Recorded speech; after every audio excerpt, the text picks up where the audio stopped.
ನಮಸ್ಕಾರ ಆಚಾರ್ಯ. ನಮಸ್ತೆ.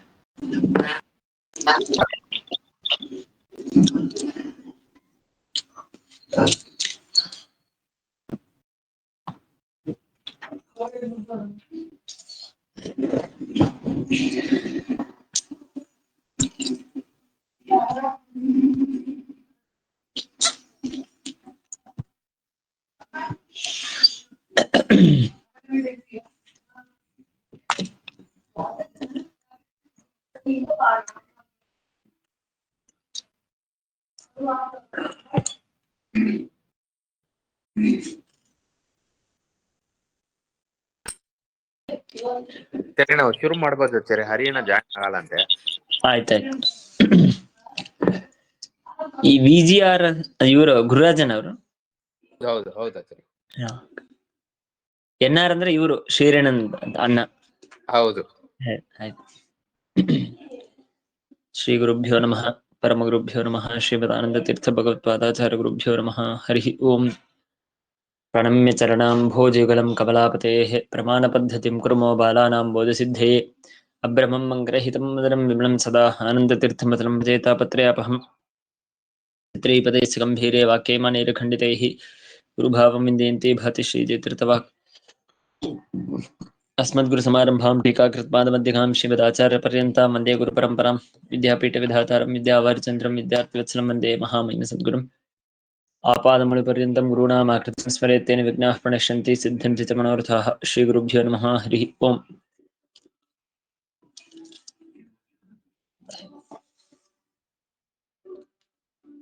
असदेव रजतं प्रत्यभात् इति उत्तरकालीन अनुभवात् शुक्तिरेव अत्यंत असದ್ ರಜತಾತ್ಮನ ಪ್ರತಿಭಾತಿ ಇತ್ಯಾಚಾರ್ಯಾಹ.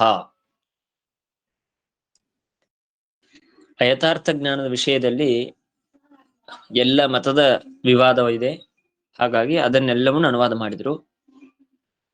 ಅದರಲ್ಲಿ ಒಪ್ಪದೇ ಇದ್ದವರು ಒಬ್ಬರೇ ಪ್ರಾಭಾಕರರು. ಅದನ್ನು ಮೊದಲಿಗೆ ಹೇಳಿ, ಇದರು ವಿವಾದಾಸ್ಪದವಾಗಿ ಒಪ್ಪಿದಂತಹ ಮತಗಳಾದದ್ದರಿಂದ ವೈಶೇಷಿಕ ಮತ, ವಿಜ್ಞಾನ ಮತ, ಭಾಸ್ಕರಾಚಾರ್ಯರ ಮತ ಹಾಗೂ ಮಾಯಾವಾದಿಗಳ ಮತ, ಇದೆಲ್ಲವನ್ನು ಅನುವಾದ ಮಾಡಿ ಕೊನೆಗೆ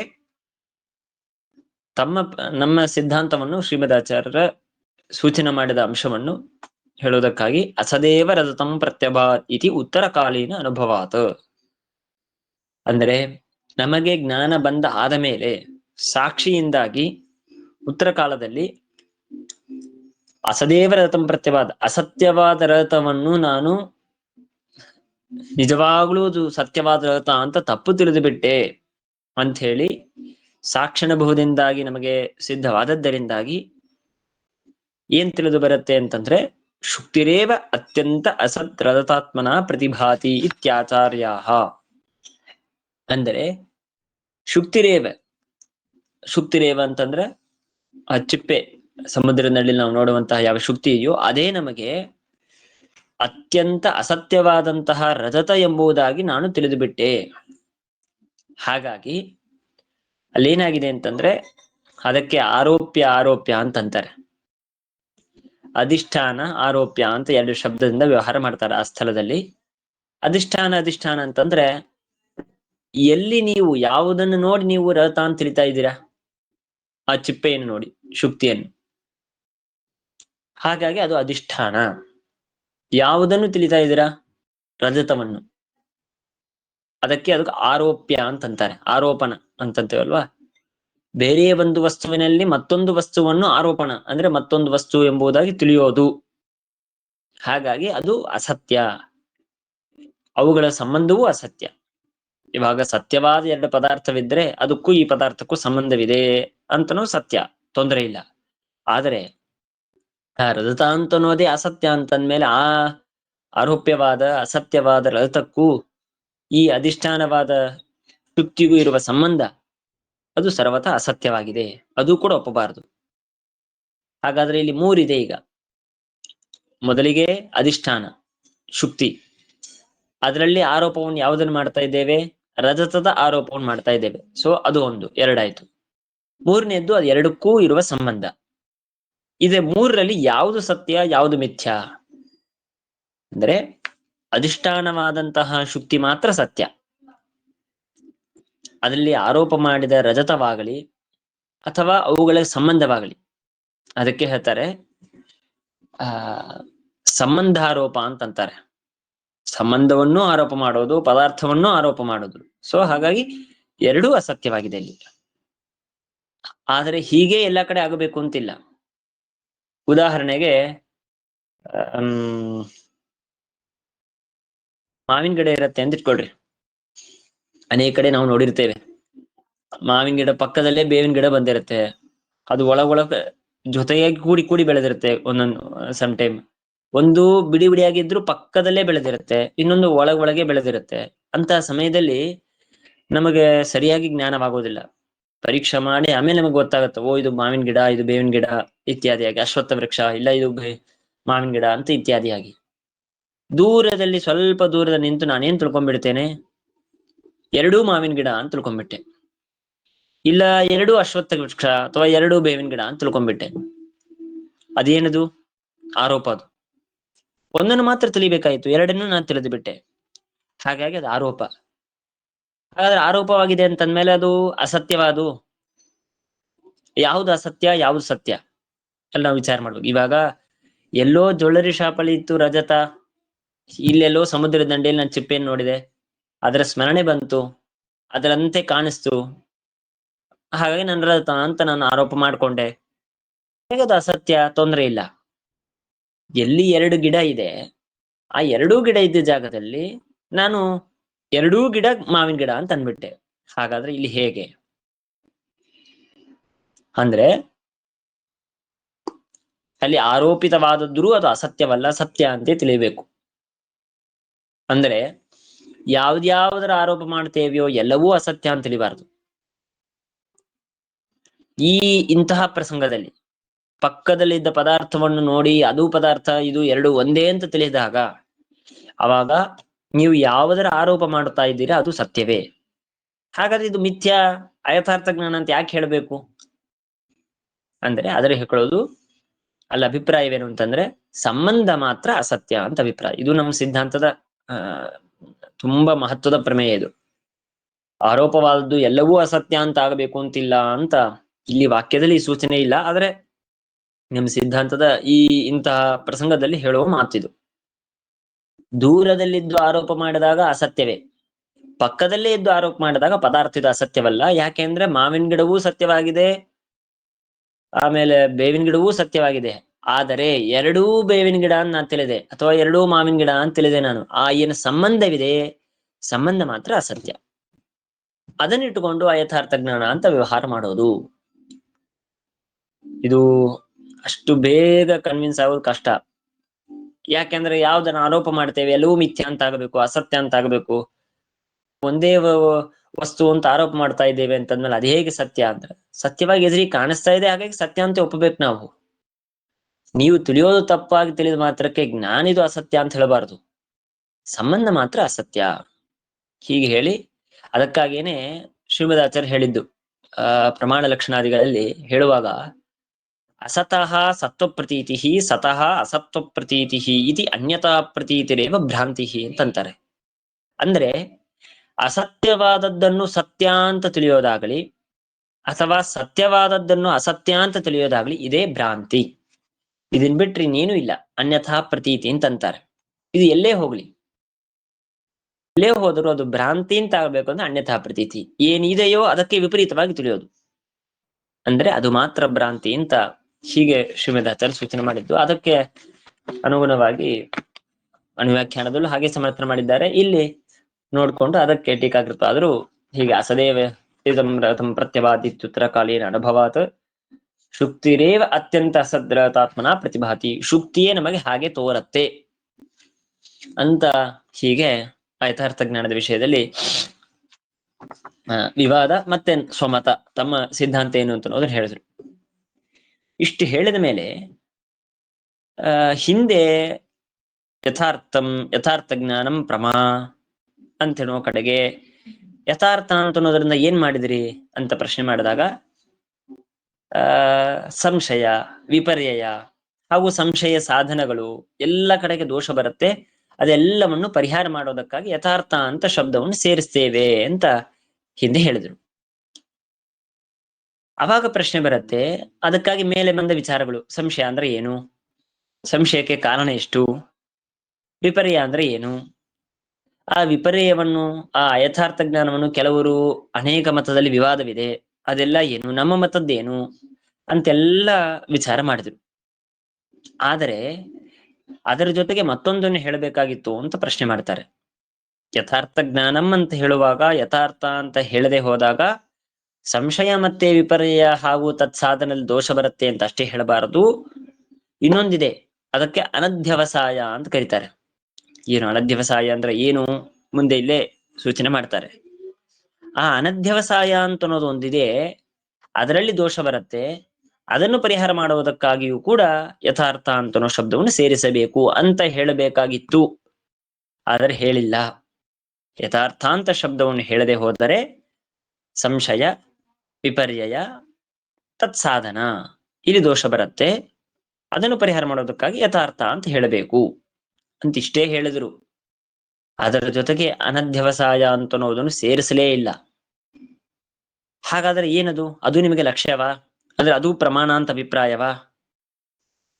ಅಂತೂ ಅಲ್ಲ ಅಂದ್ಮೇಲೆ ಅದನ್ನ ಯಾಕೆ ನೀವು ದೋಷ ಬರುತ್ತೆ ಅದನ್ನು ಪರಿಹಾರ ಮಾಡಬೇಕು ಅಂತನೋ ಮಾತನ್ನು ಹೇಳಿಲ್ಲ ಅಂತ ಪ್ರಶ್ನೆ ಮಾಡಿಕೊಂಡು ಅದಕ್ಕೆ ಉತ್ತರವನ್ನು ಕೊಡ್ತಾರೆ. ಅನಧ್ಯವಸಾಯ ಸ್ವಪ್ನಶ್ಚ, ಇದು ಅದರ ಜೊತೆಗೆ ಮತ್ತೊಂದು ಸ್ವಪ್ನ ಅಂದ್ರೆ ಏನು?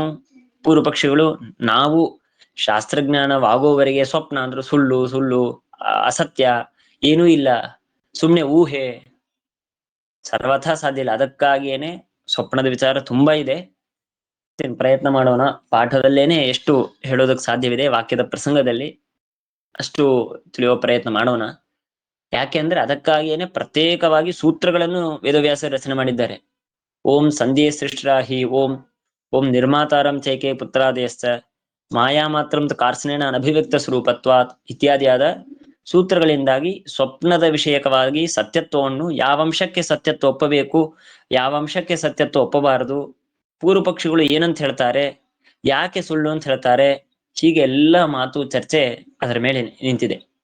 ಹಾಗಾಗಿ ಪೂರ್ವ ಪಕ್ಷಿಗಳ ಪ್ರಕಾರವಂತೂ ಸ್ವಪ್ನ ಅಂತ ಅನ್ನೋದು ಮಿಥ್ಯ, ಅಸತ್ಯ.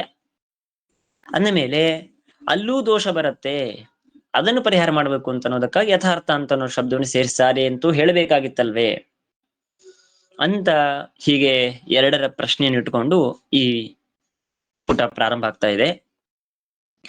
ಅನಧ್ಯವಸಾಯ ಸ್ವಪ್ನಶ್ಚ, ಅನಧ್ಯವಸಾಯ ಅಂತನ್ನುವ ಜ್ಞಾನವಾಗಲಿ ಹಾಗೂ ಸ್ವಪ್ನ ರೂಪವಾದ ಜ್ಞಾನವಾಗಲಿ ಇದು ಅಯಥಾರ್ಥ ಜ್ಞಾನಾಂತರಂ, ಇದೊಂದು ತರಹದ ಅಯಥಾರ್ಥ ಜ್ಞಾನ. ಹೇಗೆ ಸಂಶಯ ವಿಪರ್ಯಯ ಅಂತಿದ್ದಂತೆ ಅನಧ್ಯವಸಾಯ ಸ್ವಪ್ನ ಅಂತನ್ನುವ ಯಥಾರ್ಥ ಜ್ಞಾನಾಂತರಂ, ಇದೊಂದು ತರಹದ ಯಥಾರ್ಥ ಜ್ಞಾನಗಳು ಇರುವಾಗ ಅದನ್ನು ಯಾರು ಒಪ್ತಾರೆ?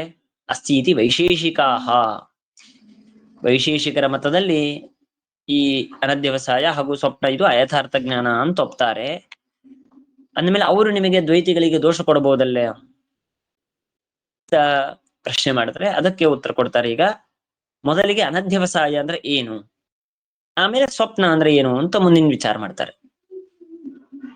ಅನಧ್ಯವಸಾಯವನ್ನು ನಾನು ಈಗ ಸಿದ್ಧಾಂತವನ್ನು ಹೇಳ್ಬಿಡ್ತೇನೆ, ಆಮೇಲೆ ವಾಕ್ಯವನ್ನು ಓದ್ತೇನೆ. ನಾವೇನ್ ಮಾಡ್ತೇವೆ ಅಂತಂದ್ರೆ ಅನಧ್ಯವಸಾಯ ಇದು ಪ್ರತ್ಯೇಕವಾದದ್ದಲ್ಲ, ಆ ಅನಧ್ಯವಸಾಯವನ್ನು ಸಂಶಯದಲ್ಲಿ ಸೇರಿಸ್ತೇವೆ. ಸಂಶಯದಲ್ಲಿ ಸೇರಿಸಿದ ಮೇಲೆ ಸಂಶಯದಲ್ಲಿ ದೋಷ ಬರುತ್ತೆ, ಅದನ್ನು ಪರಿಹಾರ ಮಾಡೋದಕ್ಕಾಗಿ ಯಥಾರ್ಥ ಅಂತ ನಾವು ಸೇರಿಸಬೇಕು ಅಂತ ಹಿಂದೆ ಹೇಳಿ ಆಗಿದ್ದಾಗಿದೆ, ಮುಗಿದಿದೆ. ಅದರಲ್ಲಿ ಸೇರಿದಂತಹ ಅನಧ್ಯವಸಾಯವನ್ನು ಪರಿಹಾರ ಮಾಡಿದಂತೆ ಆಯ್ತು. ಯಾಕೆ? ಅದರಲ್ಲಿ ಇದನ್ನು ಅಂತರ್ಭಾವ ಸೇರಿಸ್ಬಿಡ್ತೇವೆ. ಇದೊಂದು ಪ್ರತ್ಯೇಕವಾದಂತಹ ಜ್ಞಾನ ಅಂತಿದ್ದರೆ ಅದನ್ನು ಪರಿಹಾರ ಮಾಡಬೇಕು ಅಂತ ನೀವು ಪ್ರಶ್ನೆ ಮಾಡಬಹುದು. ಆದ್ರೆ ಇದು ನಾವು ಪ್ರತ್ಯೇಕ ಅಂತ ಹೇಳಲ್ಲ, ಇದನ್ನು ನಾವು ಸಂಶಯದಲ್ಲಿ ಸೇರಿಸ್ಬಿಡ್ತೇವೆ. ಹಾಗಾಗಿ ವೈಶೇಷಿಕರು ಅದನ್ನು ಒಪ್ತಾರೆ, ಅದನ್ನು ಪರಿಹಾರ ಮಾಡಬೇಕಲ್ಲ ಅಂತ ಪ್ರಶ್ನೆ ಮಾಡಬೇಡಿ. ಯಾಕೆ? ಅದನ್ನು ನಾವು ಸೇರಿಸ್ಬಿಟ್ಟಿದ್ದೇವೆ. ಹೇಗೆ ಸೇರಿಸಿದ್ದೇವೆ, ಹೇಗೆ ಅಂತರ್ಭಾವ ಮಾಡೋದು ಅಂತ ಪ್ರಶ್ನೆ ಬರುತ್ತೆ. ಅದನ್ನು ತಿಳಿದುಕೊಳ್ಬೇಕು ಅಂತಂದ್ರೆ ಮೊದಲಿಗೆ ಅನಧ್ಯವಸಾಯ ಅಂದ್ರೆ ಏನು ಅಂತ ತಿಳ್ಕೊಳ್ಬೇಕು. ಅದನ್ನು ಮೊದಲಿಗೆ ಹೇಳ್ತಾರೆ, ಕಿಂ ಸಂಜ್ಞಕೋಯಂ ವೃಕ್ಷ ಇತ್ಯನಧ್ಯವಸಾಯ. ಏನು ಕಿಂ ಸಂಜ್ಞಕೋಯಂ? ಕಾ ಸಂಜ್ಞಾ ಯಸ್ಯ ಸಹ ಕಿಂ ಸಂಜ್ಞಕಃ ಅಂತ ಇದರ ವಿಗ್ರಹ. ಅಂದ್ರೆ ಕಿಂ ಸಂಜ್ಞಕಃ ಅಯಂ, ಈ ಒಂದು ಗಿಡ ಇದೆ, ಈ ಗಿಡಕ್ಕೆ ಹೆಸರೇನು? ಕಿಂ ಸಂಜ್ಞಾ, ಸಂಜ್ಞಾ ಅಂದ್ರೆ ಹೆಸರು. ಕಿಂ ಸಂಜ್ಞಕೋಯಂ ವೃಕ್ಷ ಅಂದ್ರೆ ಈ ವೃಕ್ಷಕ್ಕೆ ಏನು ಹೆಸರು ಅಂತ ಏನ್ ನಮಗೊಂದು ಜ್ಞಾನ ಬರುತ್ತೆ ಅಲ್ವಾ, ಅದಕ್ಕೆ ಅನಧ್ಯವಸಾಯ ಅಂತ ಕರೀತಾರೆ. ಸುಮ್ಮನೆ ಒಂದು ಉದಾಹರಣೆ ಕೊಟ್ಟು ತೋರಿಸಿದ್ದಾರೆ. ಈಗ ನೀವು ಎಲ್ಲಾ ಕಡೆಗೆ ಸೊನ್ನೆ ಮಾಡ್ಕೊಳ್ಬಹುದು. ಹಾಗಾಗಿ ಕಿಂ ಸಂಜ್ಞಕೋಯಂ ವೃಕ್ಷ ಅಂತ ಏನಿದೆ ಇದನ್ನೇ ಅನಧ್ಯವಸಾಯ ಅಂತ ಕರೆಯೋದು. ಹಾಗಾಗಿ ಇದೊಂದು ಪ್ರತ್ಯೇಕವಾದ ಜ್ಞಾನ ಇದೆ ಅಂತ ಆಯ್ತಲ್ಲ ಅಂತಂದ್ರೆ ಸರ್ವಥಾ ಇಲ್ಲ. ಇದನ್ನು ಸಂಶಯದಲ್ಲಿ ಸೇರಿಸ್ತೇವೆ. ಹೇಗೆ? ಸತು ಕೋಟೀನಾಂ ಅತಿ ಬಾಹುಳ್ಯಾತ್ ಅನಿರ್ದಿಷ್ಟ ಕೋಟಿಕ ಸಂಶಯ ಏವ. ಏನು? ನಾವು ಸಂಶಯ ಅಂದ್ರೆ ಏನು ಅಂತ ನಾವು ಹಿಂದೆ ತಿಳಿದಿದ್ದೇವೆ. ಸ್ಥಾನೃವಾ ಪುರುಷೋವಾ ಅಂತ ನಾವು ವಿಚಾರ ಮಾಡಿದ್ವಿ. ಅಂದ್ರೆ ಉದ್ದ ಒಂದು ಕಾಣಿಸ್ತು, ಊರ್ಧ್ವತ್ವ ಸಾಧಾರಣ ಧರ್ಮ ಅಥವಾ ವೃಕ್ಷತ್ವ ಅಂತ ತಗೊಳ್ಳಿ. ಇಲ್ಲಿ ವಿಚಾರ ಮಾಡೋದು ವೃಕ್ಷತ್ವ. ಎರಡಲ್ಲೂ ಸಮಾನವಾದಂತಹ ಧರ್ಮ. ಎಲ್ಲಾ ಕಡೆ ಎಲ್ಲಾ ವೃಕ್ಷದಲ್ಲೂ ವೃಕ್ಷತ್ವ ಇರುತ್ತೆ. ಹಾಗಾಗಿ ಸಾಧಾರಣ ಧರ್ಮ ದರ್ಶನವಾಗಬೇಕು. ಆಮೇಲೆ ಇದು ಬೇವಿನ ಗಿಡವ ಅಥವಾ ಮಾವಿನ ಗಿಡವ ಅಥವಾ ಇಲ್ಲ ಅಶ್ವತ್ಥ ವೃಕ್ಷವ ಅಥವಾ ಇನ್ನೇನೇನು ಸಮಥಿಂಗ್, ಹೀಗೆ ಅನೇಕ ಕೋಟಿಗಳು, ಅನೇಕ ವೃಕ್ಷಗಳ ನನಗೆ ಸ್ಮರಣೆ ಬರಬೇಕು. ಸ್ಮರಣೆ ಬಂದ ಮೇಲೆ ಅವಾಗ ನಮಗೆ ಇದು ಮಾವಿನ ಗಿಡನೇ ಅಥವಾ ಇದು ಬೇವಿನ ಗಿಡನೇ ಅಂತ ಇತ್ಯಾದಿಯಾಗಿ ನಿರ್ಣಯ ಮಾಡಿಕೊಳ್ಳೋದಕ್ಕೆ ಏನು ಪ್ರಮಾಣವಿಲ್ಲ. ಆದ್ರೆ ನನಗೆ ತಿಳ್ಕೊಳ್ಬೇಕು ಅಂತ ಜಿಜ್ಞಾಸೆ ಇದೆ, ಅವಾಗ ಒಂದು ಜ್ಞಾನ ಬರುತ್ತೆ, ಅದನ್ನು ಸಂಶಯ ಅಂತ ಕರಿಬೇಕು. ಹೌದಲ್ವಾ? ಹಾಗೆ ಇಲ್ಲೂ ಅಷ್ಟೇ, ಸಂಶಯದಲ್ಲಿ ಈ ಒಂದು ಕ್ರಮ ಇದೆ. ಮೊದಲಿಗೆ ಸಾಧಾರಣ ಧರ್ಮ ದರ್ಶನ, ಆಮೇಲೆ ಕೋಟಿಗಳ ಸ್ಮರಣೆ, ಆಮೇಲೆ ನಿರ್ಣಾಯಕದ ಪ್ರಮಾಣದ ಅದರ್ಶನ ಇಲ್ಲದೆ ವಿಶೇಷ ಜಿಜ್ಞಾಸೆ ಬರೋದು. ಅದರಿಂದ ಒಂದು ಸಂಶಯಾಸ್ಪದವಾದ ಸ್ಥಾನರುವ ಪುರುಷೋವಾ ಅಂತ ಇತ್ಯಾದಿಯಾಗಿ ಸಂಶಯ ಬರೋದು. ಹಾಗೆ ಈ ಅನಧ್ಯವಸಾಯ ಸ್ಥಳದಲ್ಲೂ ಅಷ್ಟೇ. ಮೊದಲು ವೃಕ್ಷವೇ ನೋಡದೆ ನಿಮಗೆ ಇದು ಬಂತ, ವೃಕ್ಷವನ್ನು ನೋಡಬೇಕು. ನೋಡಿದ ಮೇಲೆ ನಿಮಗೆ ಸಾಧಾರಣ ಧರ್ಮ ದರ್ಶನವಾಗಬೇಕು, ಆಮೇಲೆ ಕೋಟಿ ಸ್ಮರಣ ಬರಬೇಕು, ಆಮೇಲೆ ನಿರ್ಣಾಯಕ ಏನೂ ಇಲ್ಲ. ಹಾಗಾಗಿ ನಾನು ಪ್ರಶ್ನೆ ಮಾಡಿಬಿಟ್ಟೆ, ಕಿಂ ಸಂಜ್ಞಕೋ ಎಂ ವೃಕ್ಷ, ಈ ವೃಕ್ಷಕ್ಕೆ ಏನು ಅಂತ ಕರೀತಾರೆ ಅಂತ ಹೇಳಿ ನಾನು ಕರೆದೆ. ಹಾಗಾಗಿ ಅಲ್ಲ, ಹಾಗಾದ್ರೆ ಈಗ ಒಂದು ಪ್ರಶ್ನೆ ಬರುತ್ತೆ, ಇದು ಮಾವಿನ ಗಿಡವಾ ಇಲ್ಲ ಬೇವಿನ ಗಿಡನ ಅಂತ ಹೀಗೇನಾದ್ರೂ ಕೇಳ್ಬೇಕಾಗಿತ್ತಲ್ವಾ. ಅದನ್ ಬಿಟ್ಟು ಕಿಂ ಸಂಜ್ಞಾ, ಏನ್ ಹೆಸರು ಅಂತ ಇಷ್ಟೇ ಕೇಳಿದ್ರೆ ಆ ವ್ಯಕ್ತಿ ಪುರುಷನಿಗೆ ಗಿಡದ ಹೆಸರು ಪರಿಚಯ ಇದೆ, ಮೇಲೆ ಕಿಂ ಸಂಜ್ಞಾ ಅಂತ ಇಷ್ಟೇ ಯಾಕೆ ಕೇಳ್ಬೇಕಾಗಿತ್ತು? ಹೇಗೆ ಉದಾಹರಣೆಗೆ ಸ್ಥಾನರುವಾ ಪುರುಷೋವಾ, ಇದನ್ನು ಪುರುಷನೋ ಅಥವಾ ಸ್ಥಾನವೋ ಅಂತ ಕೇಳಿದಂತೆ ಇದು ಬೇವಿನ ಗಿಡವೋ ಇಲ್ಲ ಮಾವಿನ ಗಿಡವೋ ಅಂತ ಹೀಗೇನಾದ್ರೂ ಪ್ರಶ್ನೆ ಮಾಡ್ಬೇಕಾಗಿತ್ತಲ್ಲ. ಅಂದ್ರೆ ಅದಕ್ಕೆ ಹೇಳ್ತಾರೆ ಸರ್ವತಃ ಹಾಗಲ್ಲ. ಇಲ್ಲಿ ಏನಾಗಿದೆ ಅಂದ್ರೆ ಸತು ಕೋಟೀನಾಂ ಅತಿ ಬಾಹುಳ್ಯಾತ್. ಸತು ಕೋಟೀನಾಂ, ಕೋಟೀನಾಂ ಅಂದ್ರೆ ಅಲ್ಲಿ ತೋರುವ ಪ್ರಭೇದಗಳು, ಮಾವಿನ ಗಿಡ, ಬೇವಿನ ಗಿಡ, ಅಶ್ವತ್ಥ ಗಿಡ, ಹೀಗೆ ಅನೇಕ ಗಿಡಗಳು. ಈ ಎಲ್ಲಾ ಗಿಡಗಳು ಅತಿ ಬಾಹುಳ್ಯ, ಜಗತ್ತಿನಲ್ಲಿ ಎಷ್ಟೆಲ್ಲಾ ಗಿಡವಿದೆ ಅಷ್ಟೆಲ್ಲ ನಾನು ಕೇಳ್ತಾ ಕೊಡ್ಬೇಕಾ? ಒಂದು ವೃಕ್ಷದ ಎದುರಿ ನಿಂತೆ ನಾನು, ನಿಂತಾಗ ನಂಗೆ ಸಮಸ್ಯೆ ಆಯ್ತು, ಅವಾಗ ಕಿಂ ಸಂಜ್ಞಾ, ಇದರ ಹೆಸರೇನು, ಇದು ಎಷ್ಟು ಸುಲಭವಾಯ್ತು. ಅದನ್ನ ಕೇಳೋದ್ ಬಿಟ್ಟು ಮಾವಿನ ಗಿಡವ, ಬೇವಿನ ಗಿಡವ, ಅಶ್ವತ್ಥ ಗಿಡವ ಅಥವಾ ಪಾರಿಜಾತ ವೃಕ್ಷವ ಅಥವಾ ಹೀಗೆ ಅನೇಕ ಅನೇಕ ಹೆಸರನ್ನು ಹೇಳ್ತಾ ಕೊಡ್ಬೇಕು ಜಗತ್ತಿನಲ್ಲಿ. ಅದಕ್ಕೆ ಹೇಳ್ತಾರೆ ಬೇರೆ ಕಡೆಗೆ ಪುರುಷ ಆಯುಷ ಪರ್ಯವಸಾನಾತ್ ಅಂತಂತಾರೆ. ಅಂದ್ರೆ ಇದರೊಳಗೆ ಆ ಮನುಷ್ಯನ ಆಯುಷ್ಯವೇ ಮುಗಿದು ಹೋಗಬೇಕು, ಅಷ್ಟು ಪದಾರ್ಥ ಇದೆ ಜಗತ್ತಿನಲ್ಲಿ, ಅಷ್ಟು ವೃಕ್ಷಗಳು ಮರಗಳಿದೆ. ಹಾಗಾಗಿ ಅದನ್ನು ಕೋಟಿಯನ್ನು ಪ್ರಭೇದವನ್ನು ನಿರ್ದೇಶ ಮಾಡುವ ಕಾರಣವಿಲ್ಲ. ಹಾಗಾದ್ರೆ ಮತ್ತೆ ಸಂಶಯ ಅಂತ ಹೆಂಗಾಗೋದು? ನಮ್ಗೆ ಎಲ್ಲಾ ಕಡೆ ಜಗತ್ತಲ್ಲಿ ನಾವು ನೋಡೋ ಸಂಶಯ ಹೇಗೆ? ಇದು ನೀರ ಹಾಲ ಹೀಗೆ ಎರಡೆರಡು ಬರ್ತಾ ಇರತ್ತೆ. ಅದನ್ನ ಬಿಟ್ಟು ಬರೀ ಕಿಂ ಸಂಜ್ಞಾ ಅಂತ ಇಷ್ಟೇ ಹೇಳಿದ ಮಾತ್ರ ಇದೊಂದು ಹೇಗೆ ಸಂಶಯ? ನೀವು ಹೇಳೋ ಯುಕ್ತಿ ಸರಿ ಇದೆ, ತುಂಬಾ ಇದೆ, ಕೋಟಿಗಳು ಎಷ್ಟು ಅಂತ ಹೇಳ್ತಾ ಕೊಡೋದು. ಹಾಗಾಗಿ ಅದನ್ನ ನಾವು ಹೇಳದೇನೆ ಕಿಂ ಸಂಜ್ಞಾ ಇಷ್ಟೇ ಕೇಳಿದ್ದೇವೆ. ಯುಕ್ತಿ ಸರಿ ಇದೆ, ಆದ್ರೆ ಜಗತ್ತಿನಲ್ಲಂತೂ ಸಂಶಯ ನಿಮಗೆ ಕಾಣೋದಿಲ್ಲಲ್ವಾ? ಎರಡು ತೋರ್ತದೆ, ಒಂದ ವೃಕ್ಷವ ಅಥವಾ ಪುರುಷನ, ಅಥವಾ ವೃಕ್ಷದಲ್ಲೇ ವಟವೃಕ್ಷವ ಅಥವಾ ಶ್ವತವೃಕ್ಷ, ಹಿಂಗೆ ಎರಡೆರಡು ಬರಬೇಕೇ ಹೊರತು ಏನೂ ಇಲ್ಲದೆ ಬರೋದು ಇದನ್ನು ಸಂಶಯ ಅಂತ ಹೆಂಗ್ ಕರೆಯೋದು? ನೀವೇ ನೋಡಿ, ಇದನ್ನು ತಗೋಬೇಕಾ ತಗೋಬಾರ್ದಾ, ಇದನ್ನು ತಿನ್ಬೇಕಾ ತಿನ್ಬಾರ್ದಾ, ಇವತ್ತು ಏಕಾದಶಿಯ ದ್ವಾದಶಿಯ, ಅಥವಾ ಹೀಗೆ ಇತ್ಯಾದಿಯಾಗಿ ಎರಡೆರಡಾಗಿ ಸಂಶಯ ಬಂದಿದ್ದು ನಾವು ಅನುಭವಿಸ್ತೇವೆ ಹೊರತು ಒಂದೇ ಬಂದಿದ್ದು ಅದು ಕಿಂ ಸಂಜ್ಞಾ, ಒಂದು ಅಂದ್ರೆ ಆ ಒಂದು ಹೆಸರನ್ನು ಹೇಳದೇನೆ ಅಂತ ಬಂದಿದ್ದು ಹೇಗೆ ಸಂಶಯ ಅಂತ ಆಗತ್ತೆ ಅಂತಂದ್ರೆ, ಅದಕ್ಕೆ ಏನಂತಾರೆ ಅಂದ್ರೆ, ಸಂಶಯ ಇದು ಒಂದೇ ತರ ಬರಬೇಕು ಅಂತಿಲ್ಲ, ಜಗತ್ತಿನಲ್ಲಿ ಎರಡು ತರಹ ಸಂಶಯವಿದೆ ಅಂತಂತಾರೆ. ಅಂದ್ರೆ ನಿರ್ದಿಷ್ಟ ಕೋಟಿಕ ಸಂಶಯ, ಅನಿರ್ದಿಷ್ಟ ಕೋಟಿಕ ಸಂಶಯ ಅಂತ ಎರಡು. ಅಂದರೆ ಹೆಸರನ್ನು ನಿರ್ದೇಶ ಮಾಡೋದು, ಹೆಸರನ್ನು ಹೇಳಿ ಸಂಶಯವನ್ನು ತೋರಿಸೋದು ಇದೊಂದು ತರಹದ್ದು. ಹೆಸರನ್ನು ಹೇಳದೇನೆ ತೋರಿಸುವಂತಹ ಸಂಶಯ ಇದು ಮತ್ತೊಂತಹದ್ದು, ಅದು ಅನಿರ್ದಿಷ್ಟ ಕೋಟಿಕ ಸಂಶಯ ಅಂತ ಕರೀತಾರೆ. ಅದರಲ್ಲಿ ಬರುವಂತಹದ್ದು ಅನಧ್ಯವಸಾಯ. ನಿರ್ದಿಷ್ಟ ಕೋಟಿಯಲ್ಲಿ ಬರುವ ಸಂಶಯ ಯಾವುದು ಅಂತಂದ್ರೆ, ನಾವು ಅನುಭವಿಸುವಂತಹ ಪ್ರತಿನಿತ್ಯದಲ್ಲೂ ನಾವು ಕಾಣುವಂತಹ ಸಂಶಯ, ಸ್ಥಾನುರ್ವಾ ಪುರುಷೋಭಾ, ನೀರೋ ಹಾಲೋ, ವೃಕ್ಷವೋ ಮನುಷ್ಯನೋ ಇತ್ಯಾದಿಯಾಗಿ ನಾವೇನು ಜಗತ್ತಿನಲ್ಲಿ ಸಂಶಯವನ್ನು ಕಾಣ್ತೇವೆ ಅದೆಲ್ಲವೂ ನಿಮಗೆ ಹೆಚ್ಚು ನಿರ್ದಿಷ್ಟ ಕೋಟಿಕ. ಯಾವ ಸಂಶಯ ಇದು, ಇದೋ ಅದೋ ಅಂತ ಹೇಳುವ ಸಂಶಯ. ಆದ್ರೆ ಅನಧ್ಯವಸಾಯ ಕಿಂ ಸಂಜ್ಞಾ ಅಂತ ಕೇಳಿದಾಗ ಇದು ನಿಮಗೆ ಅನಿರ್ದಿಷ್ಟ ಕೋಟಿಕ. ಅಂದ್ರೆ ಯಾವ ಹೆಸರನ್ನೂ ಹೇಳದೇನೆ ಕಿಂ ಸಂಜ್ಞಾ, ಕಿಂ ಸಂಜ್ಞಕೋಯಂ ವೃಕ್ಷ ಅಂತ ಇಷ್ಟನ್ನು ಮಾತ್ರ ನಾವು ಕೇಳ್ತೇವೆ. ಇದು ಒಂದು ತರಹದ ಸಂಶಯವೇ. ಎಲ್ಲಾ ಸಂಶಯದಲ್ಲಿ ತೋರುವಂತೆ ತೋರ್ತಾ ಇಲ್ಲ, ಅದನ್ನು ಶಬ್ದದಿಂದ ನಾನು ಬಾಯಿಂದ ಉಚ್ಚಾರಣೆ ಮಾಡ್ತಾ ಇಲ್ಲ ಅಂತ ಒಂದೇ ಕಾರಣಕ್ಕೆ ಅದನ್ನು ಸಂಶಯವೇ ಅಲ್ಲ ಅಂತ ಕರಿಬಾರದು. ಹಾಗಾಗಿ ಸಂಶಯವೇ, ಹಾಗಾಗಿ ಇದನ್ನು ನಾವು ಸಂಶಯದಲ್ಲಿ ಅಂತರ್ಭಾವ ಮಾಡ್ತೇವೆ ಅನಧ್ಯವಸಾಯವನ್ನು. ಹಾಗಾಗಿ ಇದನ್ನು ಪ್ರತ್ಯೇಕವಾಗಿ ವೈಶೇಷಿಕರು ಒಪ್ಪಿದ್ದಾರೆ, ಅದನ್ನೂ ಕೂಡ ನೀವು ಹೇಳಿ ಅದನ್ನು ಪರಿಹಾರ ಮಾಡತ್ತೆ ಅಂತ ಹೇಳಬೇಕಾಗಿತ್ತು ಅಂತ ಕಾರಣವಿಲ್ಲ. ಇನ್ನೊಂದು ಪ್ರಶ್ನೆ ಮಾಡ್ತಾರೆ ಇಲ್ಲಿ, ಪ್ರಶ್ನೆ ಮಾಡಿಕೊಂಡು ಸಮಾಧಾನ.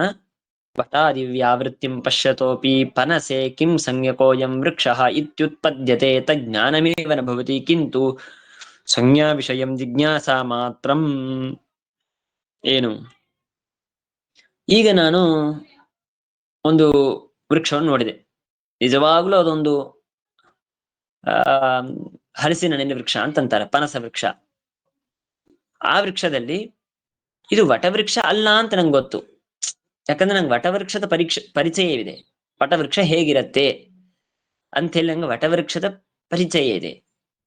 ಹಾಗಾಗಿ ಈ ನನ್ನ ಕಣ್ಣು ಎದುರಿಗೆ ಕಾಣಿಸುವ ವೃಕ್ಷದಲ್ಲಿ ನನಗಿಷ್ಟು ಜ್ಞಾನವಾಯ್ತಲ್ಲ, ಇದು ವಟವೃಕ್ಷ ಅಲ್ಲ ಅಂತಾದಾಗ್ಲೂ ನಾನು ಕಿಂ ಸಂಜ್ಞಕೋಯಂ ವೃಕ್ಷ ಅಂತ ಕೇಳ್ತೇನಲ್ವಾ. ನೀವು ಅನಧ್ಯವಸಾಯ ಇದು ಸಂಶಯ ಅಂತ ಅಂದ್ಬಿಟ್ರೆ ಇದು ಸಮಸ್ಯೆ ಆಗತ್ತೆ. ಯಾಕೆ? ಸಂಶಯ ಅಂದ್ರೆ ಏನು? ನಿಶ್ಚಯ ಇರಬಾರ್ದು, ಇದೋ ಅದೋ ಅಂದ್ರೆ ಸಂಶಯ.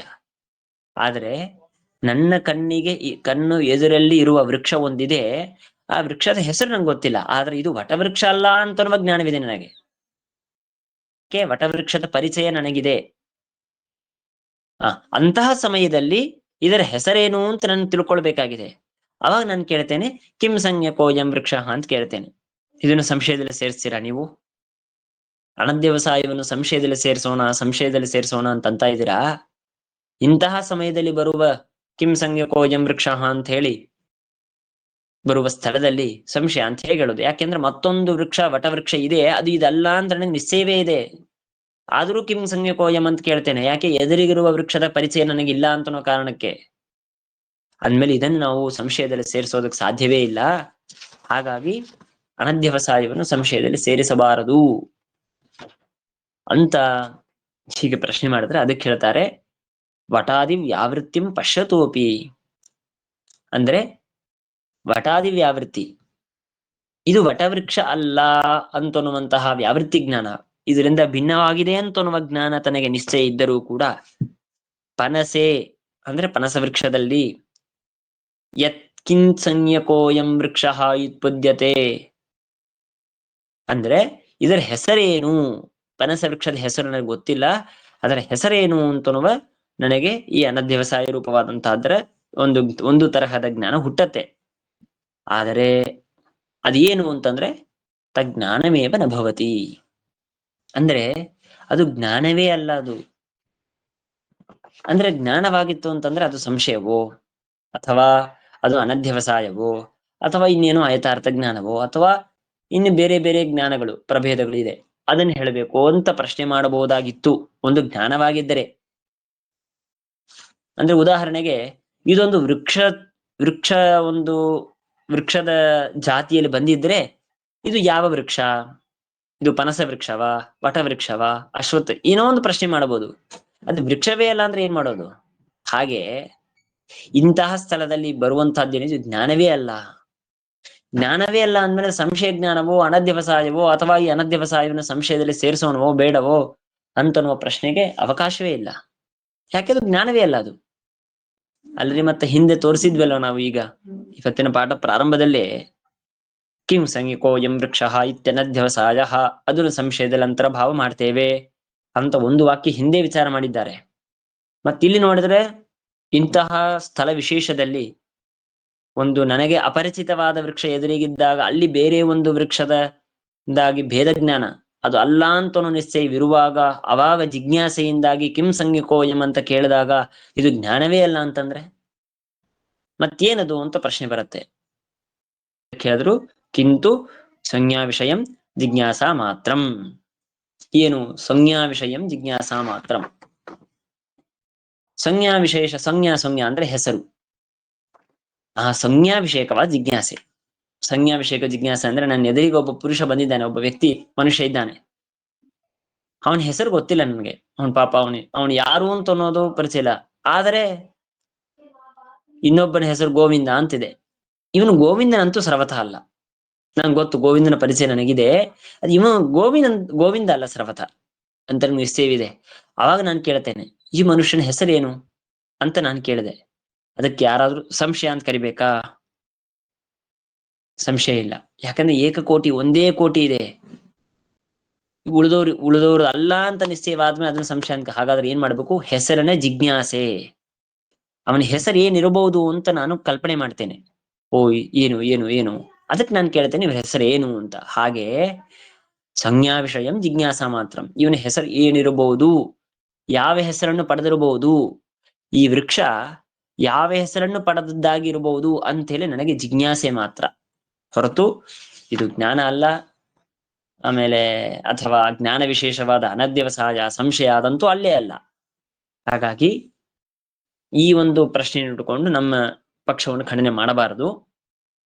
ಕೇವಲ ಅನಧ್ಯವಸಾಯ ಅಂತಂದ್ರೆ ಅದು ಇಂತಹ ಮೇಲೆ ನಾವು ತೋರಿಸಿದಂತಹ ಸ್ಥಳದಲ್ಲಿ ಬರುವಂತಹ ಕಿಂ ಸಂಜ್ಞಕೋ ಎಂ ವೃಕ್ಷ ಹಂತನ ಕಡೆ ಬರುವಂತಹ ಸ್ಥಳ ಏನಿದೆಯೋ ಅಂತಹದ್ದನ್ನು ಮಾತ್ರ ನಾವು ಸಂಶಯದಲ್ಲಿ ಸೇರಿಸಿ, ಸಂಶಯದಲ್ಲಿ ದೋಷ ಪರಿಹಾರ ಮಾಡೋದ್ರಿಂದಲೇನೆ ಅನಧ್ಯವಸಾಯದಲ್ಲೂ ದೋಷ ಪರಿಹಾರ ಮಾಡಿದಂತೆ ಆಗಿಬಿಡುತ್ತೆ. ಆದ್ದರಿಂದಾಗಿ ವೈಶೇಷಿಕರ ಮತಾನುಸಾರೇನ ಮಾಡಿದ ಪೂರ್ವ ಪಕ್ಷವನ್ನು ಒಂದು ಅಂಶವನ್ನು ವಿಮರ್ಶೆ ಮಾಡಿ ಮುಗಿಸಿದ್ರು. ಮತ್ತೊಂದು ಅಂಶ ಸ್ವಪ್ನಶ್ಚ ಅಂತ ಅಂತಾರೆ. ಆ ಸ್ವಪ್ನ ಅಂತ ಅನ್ನೋದೊಂದು ಅಯಥಾರ್ಥ ಜ್ಞಾನವಿದೆ ಅಂದ್ಮೇಲೆ ಅದನ್ನೂ ಹೇಳ್ಬೇಕಾಗಿತ್ತಲ್ವೇ ಅಂತ ಪ್ರಶ್ನೆ ಮಾಡ್ತಾರೆ. ಅದಕ್ಕೆ ಮುಂದಿನ ವಾಕ್ಯದಲ್ಲಿ ಸ್ವಪ್ನೇಪಿ ಗಜಾದಿ ದರ್ಶನಂ ಚೇತ್ ಯಥಾರ್ಥಮೇವ ಅಂತ ಹೇಳಿ ಸ್ವಪ್ನದ ಜ್ಞಾನಕ್ಕೆ ಅಯಥಾರ್ಥತ್ವ ಇಲ್ಲ, ಯಥಾರ್ಥತ್ವ ಯಾಥಾರ್ಥ್ಯವೇ ಇದೆ ಅಂತ ಅನ್ನೋದನ್ನು ಸಮರ್ಥನೆ ಮಾಡೋದಕ್ಕಾಗಿ ಮುಂದಿನ ವಿಷಯ ನಾಳೆ ಮಾಡೋದು. ಶ್ರೀಕೃಷ್ಣ ಅರ್ಪಣಮಸ್ತು. ಅರ್ಥ ಆಯ್ತಲ್ಲ? ನಮಸ್ಕಾರ ಆಚಾರ್ಯ. ಹರೇ ನಮಃ. ಹರೇ ನಮಃ. ಇದಂ ಜ್ಞಾನಂ ಹರೇ ಪೂಜಾ ಹರೇ ಹರೇ ಧೀನಂ. ನಮಸ್ಕಾರ ಆಚಾರ್ಯ. ನಮಸ್ಕಾರ. ನಮಸ್ತೆ.